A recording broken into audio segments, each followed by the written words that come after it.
आज सुनिए मुंशी प्रेमचंद की लिखी कहानी कैदी। 14 साल तक निरंतर मानसिक वेदना और शारीरिक यातना भोगने के बाद आइवन ओखोटस्क जेल से निकला। लेकिन वह उस पक्षी की तरह नहीं था जो शिकारी के पिंजरे से पंखहीन होकर बाहर आया हो, बल्कि उस सिंह की तरह था जिसे कटघरे की दीवारों ने और भी भयंकर और रक्त लोलुप बना दिया हो। उसके अंतस्थल में एक द्रव ज्वाला उमड़ रही थी जिसने अपने ताप से उसके बलिष्ठ शरीर, सुडौल अंग प्रत्यंग और लहराती हुई अभिलाषाओं को झुलसा दिया था, और आज उसके अस्तित्व का हर अणु एक एक चिंगारी बन गया था, क्षुधित, चंचल और विद्रोही। जेलर ने उसे तौला। प्रवेश के समय उसका वजन 2 मन 30 सेर था। आज केवल 1 मन 5 सेर रह गया था। जेलर ने सहानुभूति दिखाते हुए कहा, तुम बहुत दुर्बल हो गए हो आइवन, अगर जरा भी पथ्य हुआ तो बुरा होगा। आइवन ने अपने हड्डियों के ढांचे को विजय भाव से देखा और अपने अंदर एक अग्निमय प्रवाह का अनुभव करते हुए बोला, कौन कहता है कि मैं दुर्बल हो गया हूं? तुम खुद देख रहे होगे, दिल की आग जब तक नहीं बुझेगी आइवन नहीं मरेगा। जेलर 100 वर्ष तक नहीं, विश्वास रखिए। आइवन इसी प्रकार बहकी बहकी बातें किया करता था, इसलिए जेलर ने ज्यादा परवाह न की। सभी उसे अर्धविक्षिप्त समझते थे। कुछ लिखा पढ़ी हो जाने के बाद उसके कपड़े और पुस्तकें मंगवाई गईं, पर वे सारे सूट अब उसे उतारे हुए से लगते थे। कोटों की जेबों में कई नोट और कई नगद रूबेल निकले। उसने सब कुछ वहीं जेल के वार्डरों और निम्न कर्मचारियों को दे दिया, मानो उसे कोई राज्य मिल गया हो। जेलर ने कहा, यह नहीं हो सकता आइवन, तुम सरकारी लोगों को रिश्वत नहीं दे सकते। आइवन साधु भाव से हंसा, यह रिश्वत नहीं है मी जेलर, इन्हें रिश्वत देकर अब मुझे इनसे क्या लेना देना है? अब ये अप्रसन्न होकर मेरा क्या बिगाड़ लेंगे और प्रसन्न होकर मुझे क्या देंगे? यह उन कृपाओं का धन्यवाद है जिनके बिना 14 साल तो क्या, मेरा यहां 14 घंटे रहना असह्य हो जाता। जब वह जेल के फाटक से निकला तो जेलर और सारे अन्य कर्मचारी उसके पीछे उसे मोटर तक पहुंचाने चले। 15 साल पहले आइवन मास्को के संपन्न और प्रतिष्ठित कुल का दीपक था। उसने विद्यालय में ऊंची शिक्षा पाई थी, खेल में अभ्यस्त था, निर्भीक था, उदार और सहृदय था, दिल आईने की तरह निर्मल, शील का पुतला, दुर्बलों की रक्षा के लिए जान पर खेल जाने वाला, जिसकी हिम्मत संकट के सामने नंगी तलवार बन जाती थी। उसके साथ हेलेन नाम की एक युवती पढ़ती थी जिस पर विद्यालय के सारे युवक प्राण देते थे। वह जितनी रूपवती थी उतनी ही तेज थी, बड़ी कल्पनाशील, पर अपने मनोभावों को ताले में बंद रखने वाली। आइवन में क्या देखकर वह उसकी ओर आकर्षित हो गई, यह कहना कठिन है। दोनों में लेश मात्र भी सामंजस्य न था। आइवन सैर और शराब का प्रेमी था, हेलेन कविता, संगीत और नृत्य पर जान देती थी। आइवन की निगाह में रुपये केवल इसलिए थे कि दोनों हाथों से उड़ा दिए जाएं। हेलेन अत्यंत कृपण थी। आइवन को लेक्चर हॉल कारागार सा लगता था। हेलेन इस सागर की मछली थी, पर शायद वह विभिन्नता ही उनके बीच स्वाभाविक आकर्षण बन गई, जिसने अंत में विकल प्रेम का रूप लिया। आइवन ने उससे विवाह का प्रस्ताव किया और उसने स्वीकार कर लिया, और दोनों किसी शुभ मुहूर्त में पाणी ग्रहण करके सुहागरात बिताने के लिए किसी पहाड़ी जगह में जाने के मंसूबे बांध रहे थे कि सहसा राजनैतिक संग्राम ने उन्हें अपनी ओर खींच लिया। हेलेन पहले से ही राष्ट्रवादियों की ओर झुकी हुई थी। आइवन भी उसी रंग में रंग गया। खानदान का रईस था, उसके लिए प्रजा पक्ष लेना एक महान तपस्या थी। इसलिए जब कभी वह इस संग्राम में हताश हो जाता तो हेलेन उसकी हिम्मत बंधाती और आइवन उसके स्नेह और अनुराग से प्रभावित होकर अपनी दुर्बलता पर लज्जित हो जाता। इन्हीं दिनों उक्रायन प्रांत की सूबेदारी पर रोमनाफ नाम का एक गवर्नर नियुक्त होकर आया, बड़ा ही कट्टर, राष्ट्रवादियों का जानी दुश्मन। दिन में 2-4 विद्रोहियों को जब तक जेल न भेज लेता उसे चैन न आता। आते ही आते उसने कई संपादकों पर राजद्रोह का अभियोग चलाकर उन्हें साइबेरिया भेजवा दिया। कृषकों की सभाएं तोड़ दी, नगर की म्यूनिसिपैलिटी को ध्वस्त कर दिया, और जब जनता ने अपना रोष प्रकट करने के लिए जलसे किए तो पुलिस से भीड़ पर गोलियां चलवाईं, जिससे कई बेगुनाहों की जानें गईं। मार्शल लॉ जारी कर दिया। पूरे नगर में हाहाकार मच गया। लोग डर के मारे घरों से बाहर नहीं निकलते थे, क्योंकि पुलिस हर एक की तलाशी लेती थी और उसे पीटती थी। हेलेन ने कठोर मुद्रा से कहा, यह अत्याचार अब नहीं सहा जाता आइवन, इसका कोई उपाय होना चाहिए। आइवन ने प्रश्न भरी आंखों से देखा। उपाय? हम क्या कर सकते हैं? हेलेन ने उसकी जड़ता पर खिन्न होकर कहा, तुम कहते हो हम क्या कर सकते हैं? मैं कहती हूं हम सब कुछ कर सकते हैं।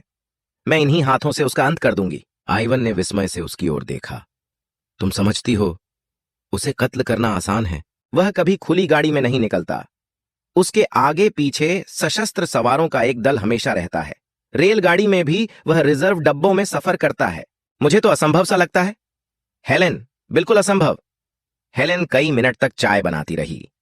फिर 2 प्याले मेज पर रखकर उसने प्याला मुंह से लगाया और धीरे धीरे पीने लगी। किसी विचार में तन्मय हो रही थी। सहसा उसने प्याला मेज पर रख दिया और बड़ी बड़ी आंखों में तेज भरकर बोली, यह सब कुछ होते हुए भी मैं उसे कत्ल कर सकती हूं। आइवन, आदमी एक बार अपनी जान पर खेलकर सब कुछ कर सकता है। जानते हो मैं क्या करूंगी? मैं उससे राहो रस्म पैदा करूंगी, उसका विश्वास प्राप्त करूंगी, उसे इस भ्रांति में डालूंगी कि मुझे उससे प्रेम है। मनुष्य कितना ही हृदयहीन हो, उसके हृदय के किसी न किसी कोने में पराग की तरह रस छिपा ही रहता है। मैं तो समझती हूं कि रोमनाथ की यह दमन नीति उसकी अवरुद्ध अभिलाषा की गांठ है और कुछ नहीं। किसी मायाविनी के प्रेम में असफल होकर उसके हृदय का रस रेत सूख गया है। वहां रस का संचार करना होगा और किसी युवती का एक मधुर शब्द, एक सरल मुस्कान भी जादू का काम करेगी। ऐसों को तो वह चुटकियों में अपने पैरों पर गिरा सकती है। तुम जैसे सैलानियों को रिझाना इससे कहीं कठिन है। अगर तुम यह स्वीकार करते हो कि मैं रूपहीन नहीं हूं, तो मैं तुम्हें विश्वास दिलाती हूं कि मेरा कार्य सफल होगा। बताओ, मैं रूपवती हूं या नहीं? उसने तिरछी आंखों से आइवन को देखा। आइवन इस भाव विलास पर मुग्ध होकर बोला, तुम ये मुझसे पूछती हो हेलेन? मैं तो तुम्हें संसार की। हेलेन ने उसकी बात काटते हुए कहा, अगर तुम ऐसा समझते हो तो तुम मूर्ख हो। आइवन, इस नगर में नहीं, हमारे विद्यालय में ही मुझसे कहीं रूपवती बालिकाएं मौजूद हैं। हां, तुम इतना ही कह सकते हो कि तुम कुरूपा नहीं हो। क्या तुम समझते हो मैं तुम्हें संसार का सबसे रूपवान युवक मानती हूं? कभी नहीं। मैं ऐसे एक नहीं, 100 नाम गिना सकती हूं जो चेहरे मोहरे में तुमसे कहीं बढ़कर हैं। लेकिन तुम में कोई ऐसी वस्तु है जो तुम्ही में है और वह मुझे और कहीं नजर नहीं आती। तो मेरा कार्यक्रम सुनो। 1 महीने तक मुझे उससे मेल करते रहना होगा। फिर वह मेरे साथ सैर पर निकलेगा और तब एक दिन हम दोनों रात को पार्क में जाएंगे और तालाब के किनारे बेंच पर बैठेंगे। तुम उसी वक्त रिवॉल्वर लेकर आ जाओगे और वहीं पृथ्वी उसके बोझ से हल्की हो जाएगी। जैसा हमने पहले कहा था, आइवन एक रईस का लड़का था और क्रांतिमय राजनीति से उसका हार्दिक प्रेम न था। हेलेन के प्रभाव से कुछ मानसिक सहानुभूति अवश्य पैदा हो गई थी और मानसिक सहानुभूति प्राणी को संकट में नहीं डालती। उसने प्रकट रूप से तो कोई आपत्ति नहीं की, लेकिन कुछ संदिग्ध भाव से बोला, यह तो सोचो हेलेन, इस तरह की हत्या क्या मानवता के अनुरूप है? हेलेन ने तीखेपन से कहा, दूसरों के साथ मानवता का व्यवहार न करने वाला, उसके साथ हम क्यों मानवता का व्यवहार करें? क्या यह सूर्य की तरह स्पष्ट नहीं है कि आज सैकड़ों परिवार इस राक्षस के हाथों तबाह हो रहे हैं? कौन जानता है इसके हाथ कितने बेगुनाहों के खून से रंगे हुए हैं? ऐसे व्यक्ति के साथ किसी तरह की रियायत करना असंगत है। तुम न जाने क्यों इतने ठंडे हो। मैं तो उसके दुष्टाचरण को देखती हूं तो मेरा रक्त खौलने लगता है। मैं सच कहती हूं, जिस वक्त उसकी सवारी निकलती है, मेरी बोटी बोटी हिंसा के आवेग से कांपने लगती है। अगर मेरे सामने कोई उसकी खाल भी खींच ले तो मुझे दया न आए। अगर तुम में इसका साहस नहीं है तो कोई हरज नहीं, मैं खुद सब कुछ कर लूंगी। हां, देख लेना मैं कैसे उस कुत्ते को जहन्नुम पहुंचाती हूं। हेलेन का मुखमंडल हिंसा के आवेग से लाल हो गया। आइवन ने लज्जित होकर कहा, नहीं नहीं, यह बात नहीं है हेलेन। मेरा यह आशय नहीं था कि मैं इस काम में तुम्हें सहयोग न दूंगा। मुझे आज मालूम हुआ कि तुम्हारी आत्मा देश की दुर्दशा से कितनी विकल है। लेकिन मैं फिर यही कहूंगा कि यह काम इतना आसान नहीं है और हमें बड़ी सावधानी से काम लेना पड़ेगा। हेलेन ने उसके कंधे पर हाथ रखकर कहा, तुम इसकी चिंता मत करो आइवन। संसार में मेरे लिए जो वस्तु सबसे प्यारी है, उसे दांव पर रखते हुए क्या मैं सावधानी से काम न लूंगी? लेकिन तुमसे एक याचना करती हूं, अगर इस बीच में कोई ऐसा काम करूं जो तुम्हें बुरा लगे तो तुम मुझे क्षमा करोगे ना? आइवन ने विस्मय भरी आंखों से हेलेन के मुख की ओर देखा। उसका आशय उसकी समझ में न आया। हेलेन डरी। आइवन कहीं कोई नई आपत्ति तो नहीं खड़ी करना चाहता। आश्वासन के लिए अपने मुख को उसके आतुर अधरों के समीप ले जाकर बोली, प्रेम का अभिनय करने में मुझे वह सब कुछ करना पड़ेगा जिस पर केवल तुम्हारा ही अधिकार है। मैं डरती हूं कहीं तुम मुझ पर संदेह न करने लगो। आइवन ने उसे करपाश में लेकर कहा, यह असंभव है हेलेन, विश्वास प्रेम की पहली सीढ़ी है। अंतिम शब्द कहते कहते उसकी आंखें झुक गईं। इन शब्दों में उदारता का जो आदर्श था वह उस पर पूरा उतरेगा या नहीं, यह सोचने लगा। इसके 3 दिन बाद नाटक का सूत्रपात हुआ। हेलेन अपने ऊपर पुलिस के निराधार संदेह की फरियाद लेकर रोमनाफ से मिली और उसे विश्वास दिलाया कि पुलिस के अधिकारी उससे केवल इसलिए असंतुष्ट हैं कि वह उनके कलुषित प्रस्तावों को ठुकरा रही है। यह सत्य है कि विद्यालय में उसकी संगति कुछ उग्र युवकों से हो गई थी, पर विद्यालय से निकलने के बाद उसका उनसे कोई संबंध नहीं है। रोमनाफ जितना चतुर था, उसे कहीं चतुर अपने को समझता था। अपने 10 साल के अधिकारी जीवन में उसे किसी ऐसी रमणी से साबिका न पड़ा था जिसने उसके ऊपर इतना विश्वास करके अपने को उसकी दया पर छोड़ दिया हो। किसी धन लोलुप की तरह सहसा यह धनराशि देखकर उसकी आंखों पर पर्दा पड़ गया। अपनी समझ में तो वह हेलेन से उग्र युवकों के विषय में ऐसी बहुत सी बातों का पता लगाकर फूला न समाया जो खुफिया पुलिस वालों को बहुत सिर मारने पर भी झांत न हो सकी थीं। पर इन बातों में मिथ्या का कितना मिश्रण है वह न भांप सका। इस आधे घंटे में एक युवती ने एक अनुभवी अफसर को अपने रूप की मदिरा से उन्मत्त कर दिया था। जब हेलेन चलने लगी तो रोमनाफ ने कुर्सी से खड़े होकर कहा, मुझे आशा है यह हमारी आखिरी मुलाकात न होगी। हेलेन ने हाथ बढ़ाकर कहा, हुजूर ने जिस सौजन्य से मेरी विपत्ति कथा सुनी है उसके लिए मैं आपको धन्यवाद देती हूं। कल आप तीसरे पहर यहीं चाय पिएं। राब्त जब्त बढ़ने लगा। हेलेन आकर रोज की बातें आइवन से कह सुनाती। रोमनाफ वास्तव में जितना बदनाम है उतना बुरा नहीं। नहीं, वह बड़ा रसिक, संगीत और कला का प्रेमी और शील तथा विनय की मूर्ति है। इन थोड़े दिनों में हेलेन से उसकी घनिष्ठता हो गई है और किसी अज्ञात रीति से नगर में पुलिस का अत्याचार कम होने लगा है। अंत में वह निश्चित तिथि आ गई। आइवन और हेलेन दिन भर बैठे बैठे इसी प्रश्न पर विचार करते रहे। आइवन का मन आज बहुत चंचल हो रहा था। कभी अकारण ही हंसने लगता, कभी अनायास ही रो पड़ता। शंका, प्रतीक्षा और किसी अज्ञात चिंता ने उसके मनोसागर को इतना अशांत कर दिया था कि उसमें भावों की नौकाएं डगमगा रही थीं। न मार्ग का पता था न दिशा का। हेलेन भी आज बहुत चिंतित और गंभीर थी। आज के लिए उसने पहले ही से सजीले वस्त्र बनवा रखे थे। रूप को अलंकृत करने के न जाने किन किन विधानों का प्रयोग कर रही थी, पर इसमें किसी योद्धा का उत्साह नहीं, कायर का कंपन था। सहसा आइवन ने आंखों में आंसू भरकर कहा, तुम आज इतनी मायाविनी हो गई हो हेलेन कि मुझे न जाने क्यों तुमसे भय हो रहा है। हेलेन मुस्काई। उस मुस्कान में करुणा भरी हुई थी। मनुष्य को कभी कभी कितने ही अप्रिय कर्तव्यों का पालन करना पड़ता है आइवन। आज मैं सुधा से विष का काम लेने जा रही हूं। अलंकार का ऐसा दुरुपयोग तुमने कहीं और देखा है? आइवन उड़े हुए मन से बोला, इसी को राष्ट्र जीवन कहते हैं। यह राष्ट्र जीवन है, यह नरक है, मगर संसार में अभी कुछ दिन और इसकी जरूरत रहेगी। यह अवस्था जितनी जल्द बदल जाए उतना ही अच्छा। पांव सा पलट चुका था। आइवन ने गर्म होकर कहा, अत्याचारियों को संसार में फलने फूलने दिया जाए जिससे एक दिन इनके कांटों के मारे पृथ्वी पर कहीं पांव रखने की जगह न रहे। हेलेन ने कोई जवाब न दिया, पर उसके मन में जो अवसाद उत्पन्न हो गया था वह उसके मुख पर झलक रहा था। राष्ट्र उसकी दृष्टि में सर्वोपरि था। उसके सामने व्यक्ति का कोई मूल्य न था।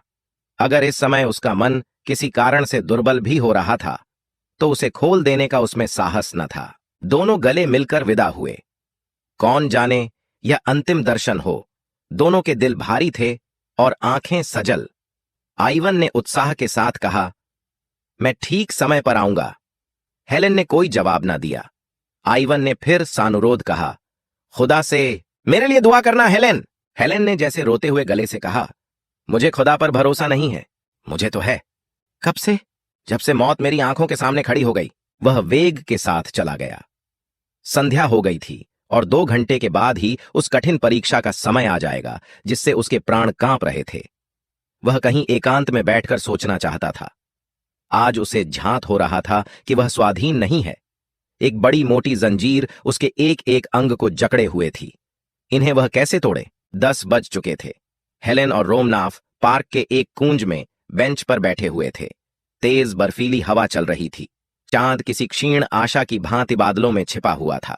हेलेन ने इधर उधर सशंक नेत्रों से देखकर कहा, अब तो देर हो गई है, यहां से चलना चाहिए। रोमनाफ ने बेंच पर पांव फैलाते हुए कहा, अभी तो इतनी देर नहीं हुई है हेलेन। कह नहीं सकता। जीवन के ये क्षण स्वप्न हैं या सत्य, लेकिन सत्य भी हैं तो स्वप्न से अधिक मधुर, और स्वप्न भी हैं तो सत्य से अधिक उज्ज्वल। हेलेन बेचैन होकर उठी और रोमनाफ का हाथ पकड़कर बोली, मेरा जी आज कुछ चंचल हो रहा है, सिर में चक्कर सा आ रहा है, चलो मुझे मेरे घर पहुंचा दो।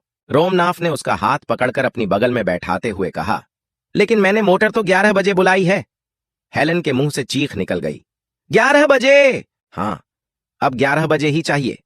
आओ, तब तक और कुछ बातें कर लें। रात तो काली बलासी मालूम होती है, जितनी देर उसे दूर रख सकूं उतना ही अच्छा। मैं तो समझता हूं उस दिन तुम मेरे सौभाग्य की देवी बनकर आई थीं, हेलेन, नहीं तो अब तक मैंने न जाने क्या क्या अत्याचार किए होते। उस उदार नीति ने वातावरण में जो शुभ परिवर्तन कर दिया, उस पर मुझे स्वयं आश्चर्य हो रहा है। महीनों के दमन ने जो कुछ न कर पाया था, वह दिनों के आश्वासन ने पूरा कर दिखाया, और इसके लिए मैं तुम्हारा आर्णी हूं, हेलेन, केवल तुम्हारा। पर खेद यही है कि हमारी सरकार दवा करना नहीं जानती, केवल मारना जानती है। जार के मंत्रियों में अभी से मेरे विषय में संदेह होने लगा है, और मुझे यहां से हटाने का प्रस्ताव हो रहा है। सहसा टार्च का चकाचौंधा पैदा करने वाला प्रकाश बिजली की भांति चमक उठा और रिवॉल्वर छूटने की आवाज आई। उसी वक्त रोमनाफ ने उछलकर आइवन को पकड़ लिया और चिल्लाया, पकड़ो पकड़ो, खून! हेलेन, तुम यहां से भागो! पार्क में कई संतरी थे, चारों ओर से दौड़ पड़े। आइवन गिर गया। एक क्षण में न जाने कहां से टाउन पुलिस, सशस्त्र पुलिस, गुप्त पुलिस और सवार पुलिस के जत्थे आ पहुंचे। आइवन गिरफ्तार हो गया। रोमनाफ ने हेलेन से हाथ मिलाकर संदेह के स्वर में कहा, यह आइवन तो वही युवक है जो तुम्हारे साथ विद्यालय में था। हेलेन ने क्षुब्ध होकर कहा, हां है, लेकिन मुझे इसका जरा भी अनुमान न था कि वह क्रांतिकारी हो गया है। गोली मेरे सिर पर से सन सन करती हुई निकल गई। या ईश्वर, मैंने दूसरा फायर करने का अवसर ही न दिया। मुझे इस युवक की दशा पर दुख हो रहा है। हेलेन, ये अभागे समझते हैं कि इन हत्याओं से वे देश का उद्धार कर लेंगे। अगर मैं मर ही जाता तो क्या मेरी जगह कोई मुझसे भी ज्यादा कठोर मनुष्य ना आ जाता? लेकिन मुझे जरा भी क्रोध, दुहक या भय नहीं है। हेलेन, तुम बिल्कुल चिंता न करना, चलो मैं तुम्हें पहुंचा दूं। रास्ते भर रोमनाफ इस आघात से बच जाने पर अपने को बधाई और ईश्वर को धन्यवाद देता रहा, और हेलेन विचारों में मग्न बैठी रही। दूसरे दिन मजिस्ट्रेट के इजलास में अभियोग चला और हेलेन सरकारी गवाह थी। आइवन को मालूम हुआ कि दुनिया अंधेरी हो गई है और वह उसकी अथाह गहराई में धंसता चला जा रहा है। 14 साल के बाद आइवन रेलगाड़ी से उतरकर हेलेन के पास जा रहा है। उसे घरवालों की सुध नहीं है। माता और पिता उसके वियोग में मरणासन्न हो रहे हैं, इसकी उसे परवाह नहीं है। वह अपने 14 साल के पाले हुए हिंसा भाव से उन्मत्त हेलेन के पास जा रहा है, पर उसकी हिंसा में रक्त की प्यास नहीं है, केवल गहरी दाहक दुर्भावना है। इन 14 सालों में उसने जो यातनाएं झेली हैं, उनके 2-4 वाक्यों में मानो सत्य निकालकर विष के समान हेलेन की धमनियों में भरकर उसे तड़पते हुए देखकर वह अपनी आंखों को तृप्त करना चाहता है। और वह वाक्य क्या है? हेलेन, तुमने मेरे साथ जो दगा की है वह शायद त्रिया चरित्र के इतिहास में भी अद्वितीय है। मैंने अपना सर्वस्व तुम्हारे चरणों पर अर्पण कर दिया। मैं केवल तुम्हारे इशारों का गुलाम था। तुमने ही मुझे रोमनाफ की हत्या के लिए प्रेरित किया और तुमने ही मेरे विरुद्ध साक्षी दी। केवल अपनी कुटिल काम लिप्सा को पूरा करने के लिए मेरे विरुद्ध कोई दूसरा प्रमाण न था। रोमनाफ और उसकी सादी पुलिस भी झूठी शहादतों से मुझे परास्त न कर सकती थी, मगर तुमने केवल अपनी वासना को तृप्त करने के लिए, केवल रोमनाफ के विषाक्त आलिंगन का आनंद उठाने के लिए मेरे साथ यह विश्वासघात किया। पर आंखें खोलकर देखो कि वही आइवन जिसे तुमने पैर के नीचे कुचला था, आज तुम्हारी उन सारी मक्कारियों का पर्दा खोलने के लिए तुम्हारे सामने खड़ा है। तुमने राष्ट्र की सेवा का बीड़ा उठाया था। तुम अपने को राष्ट्र की वेदी पर होम कर देना चाहती थीं, किंतु कुत्सित कामनाओं के पहले ही प्रलोभन में तुम अपने सारे बहुरूप को तिलांजलि देकर भोग लालसा की गुलामी करने पर उतर गईं। अधिकार और समृद्धि के पहले ही टुकड़े पर तुम दुम हिलाते हुए टूट पड़ीं। धिक्कार है तुम्हारी इस भोग लिप्सा को, तुम्हारे इस कुत्सित जीवन को। संध्या काल था। पश्चिम के क्षितिज पर दिन की चिता झलकर ठंडी हो रही थी और रोमनाफ के विशाल भवन में हेलेन की अर्थी को ले चलने की तैयारियां हो रही थीं। नगर के नेता जमा थे और रोमनाफ अपने शोक कंपित हाथों से अर्थी को पुष्पहारों से सजा रहा था और उन्हें अपने आत्मजल से शीतल कर रहा था। उसी वक्त आइवन उन्मत्त वेश में, दुर्बल, झुका हुआ, सिर के बाल बढ़ाए, कंकाल सा आकर खड़ा हो गया। किसी ने उसकी ओर ध्यान न दिया। समझे, कोई भिक्षुक होगा जो ऐसे अवसरों पर दान के लोभ से आ जाया करता है। जब नगर के बिशप ने अंतिम संस्कार समाप्त किया और मरियम की बेटियां नए जीवन के स्वागत पर गीत गा चुकीं, तो आइवन ने अर्थी के पास जाकर आवेश से कांपते हुए स्वर में कहा, यह वह दुष्टा है जिसे सारी दुनिया की पवित्र आत्माओं की शुभकामनाएं भी नरक की यातना से नहीं बचा सकती। वह इस योग्य थी कि उसकी लाश कई आदमियों ने दौड़कर उसे पकड़ लिया और धक्के देते हुए फाटक की ओर ले चले। उसी वक्त रोमनाफ ने आकर उसके कंधों पर हाथ रख दिया और उसे अलग ले जाकर पूछा, दोस्त, क्या तुम्हारा नाम क्लॉडियस आइवनाफ है? हां, तुम वही हो। मुझे तुम्हारी सूरत याद आ गई। मुझे सब कुछ मालूम है, रत्ती रत्ती मालूम है। हेलेन ने मुझसे कोई बात नहीं छिपाई। अब वह इस संसार में नहीं है। मैं झूठ बोलकर उसकी कोई सेवा नहीं कर सकता। तुम उस पर कठोर शब्दों का प्रहार करो या कठोर आघातों का, वह समान रूप से शांत रहेगी, लेकिन अंत समय तक वह तुम्हारी याद करती रही। उस प्रसंग की स्मृति उसे सदैव रुलाती रहती थी। उसके जीवन की यह सबसे बड़ी कामना थी कि तुम्हारे सामने घुटने टेक कर क्षमा की याचना करे। मरते मरते उसने यह वसीयत की कि जिस तरह भी हो सके उसकी यह विनय तुम तक पहुंचाऊं कि वह तुम्हारी अपराधिनी है और तुमसे क्षमा चाहती है। क्या तुम समझते हो, जब वह तुम्हारे सामने आंखों में आंसू भरे आती तो तुम्हारा हृदय पत्थर होने पर भी न पिघल जाता? क्या इस समय भी तुम्हें दीन याचना की प्रतिमा सी खड़ी नहीं दिखती? चलकर उसका मुस्कुराता हुआ चेहरा देखो। मोशियो आइवन, तुम्हारा मन अब भी उसका चुंबन लेने के लिए विकल हो जाएगा। मुझे जरा भी ईर्ष्या नहीं होगी। उस फूलों की सेज पर लेटी हुई वह ऐसी लग रही है मानो फूलों की रानी हो। जीवन में उसकी एक ही अभिलाषा अपूर्ण रह गई आइवन, वह तुम्हारी क्षमा है। प्रेमी हृदय बड़ा उदार होता है आइवन, वह क्षमा और दया का सागर होता है। ईर्ष्या और दंभ के गंदे नाले उसमें मिलकर उतने ही विशाल और पवित्र हो जाते हैं। जिसे एक बार तुमने प्यार किया, उसकी अंतिम अभिलाषा की तुम उपेक्षा नहीं कर सकते। उसने आइवन का हाथ पकड़ा और सैकड़ों कुतूहलपूर्ण नेत्रों के सामने उसे लिए हुए अर्थी के पास आया और ताबूत का ऊपरी तख्ता हटाकर हेलेन का शांत मुखमंडल उसे दिखा दिया। उस निस्पंद, निश्चेष्ट, निर्विकार छवि को मृत्यु ने एक दैवी गरिमा सी प्रदान कर दी थी, मानो स्वर्ग की सारी विभूतियां उसका स्वागत कर रही हैं। आइवन की कुटिल आंखों में एक दिव्य ज्योति सी चमक उठी और वह दृश्य सामने खींच गया जब उसने हेलेन को प्रेम से आलिंगित किया था और अपने हृदय के सारे अनुराग और उल्लास को पुष्पों में गूंथकर उसके गले में डाला था। उसे जान पड़ा, यह सब कुछ जो उसके सामने हो रहा है स्वप्न है, और एकाएक उसकी आंखें खुल गई हैं और वह उसी भांति हेलेन को अपनी छाती से लगाए हुए है। उस आत्मानंद के एक क्षण के लिए क्या वह फिर 14 साल का कारावास झेलने के लिए न तैयार हो जाएगा? क्या अब भी उसके जीवन की सबसे सुखद घड़ियां वही न थीं जो हेलेन के साथ गुजरी थीं? और क्या उन घड़ियों के अनुपम आनंद को वह इन 14 सालों में भी भूल सका था? उसने ताबूत के पास बैठकर श्रद्धा के कांपते हुए गले से प्रार्थना की, ईश्वर, तू मेरे प्राणों से प्रिय हेलेन को अपनी क्षमा के दामन में ले। और जब वह ताबूत को कंधों पर लिए चला तो उसकी आत्मा लज्जित थी अपनी संकीर्णता पर, अपनी उद्विग्नता पर, अपनी नीचता पर। और जब ताबूत कब्र में रख दिया गया तो वह वहां बैठकर न जाने कब तक रोता रहा। दूसरे दिन जब रोमनाफ फातिहा पढ़ने आया तो देखा आइवन सजदे में सिर झुकाए हुए है और उसकी आत्मा स्वर्ग को प्रस्थान कर चुकी है। मुंशी प्रेमचंद की कहानी कैदी एक गहन सामाजिक और मानवीय दृष्टिकोण प्रस्तुत करती है जो हमें कई महत्वपूर्ण सिख देती है। इस कहानी के माध्यम से हमें समझ में आता है कि मानवता और इंसानियत की सच्ची पहचान तभी होती है जब व्यक्ति अपनी आदतों और पूर्वाग्रहों को त्याग कर दूसरों के प्रति सहानुभूति और समझदारी दिखाता है।